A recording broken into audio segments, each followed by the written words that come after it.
সবাইকে সংবাদ এক নজরে স্বাগত। সঙ্গে আছি মাহমুদ হোসেন।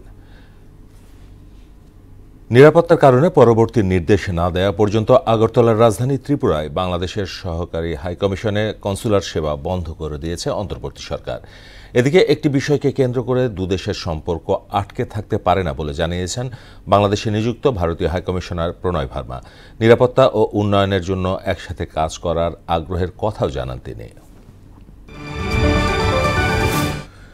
ত্রিপুরায় বাংলাদেশের সহকারী হাইকমিশনে হামলা ভাঙচুরের প্রতিবাদে ঢাকাসহ বিভিন্ন জেলায় বিক্ষোভ মিছিল ও সমাবেশ হয়েছে। এতে বক্তারা বাংলাদেশে বিরোধী প্রচারের বিরুদ্ধে ভারতকে ব্যবস্থা নেয়ার দাবি জানান। যে কোনো ষড়যন্ত্র রুখে দিতে ছাত্র জনতা প্রস্তুত বলেও হুঁশিয়ারি উচ্চারণ করেন বিভিন্ন দলমতের মানুষ। পাসপোর্ট বিআরটিএ এবং আইন শৃঙ্খলাকে সর্বোচ্চ দুর্নীতিগ্রস্ত খাত হিসেবে চিহ্নিত করেছে ট্রান্সপারেন্সি ইন্টারন্যাশনাল বাংলাদেশ টিআইবি।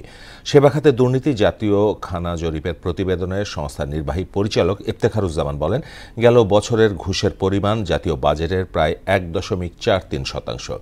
ঘুষ সংস্কৃতি বন্ধে সুশাসন ও জবাবদিহি নিশ্চিত করার তাগিদও দেন তিনি। নিষ্ঠার সঙ্গে স্বাধীনতা ও সার্বভৌমত্ব রক্ষার দায়িত্ব পালনে সেনা সদস্যদের নির্দেশ দিয়েছেন বাহিনী প্রধান জেনারেল ওয়াকারুজ্জামান। চট্টগ্রামে বাংলাদেশ মিলিটারি একাডেমির স্পেশাল কোর্স অফিসার ক্যাডেটদের কমিশন প্রাপ্তি উপলক্ষে আয়োজিত অনুষ্ঠানে বক্তব্য দেন তিনি।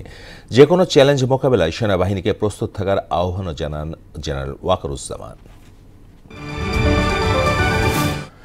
ইসরায়েলি বর্বরতায় গাজায় আরও ৩৭ ফিলিস্তিনি নিহত ও অর্ধশত ফিলিস্তিনি আহত হয়েছে। এদিকে যুদ্ধবিরতির মধ্যেই লেবাননে হামলা চালিয়ে ১১ জনকে হত্যা করেছে ইসরায়েলি সেনারা।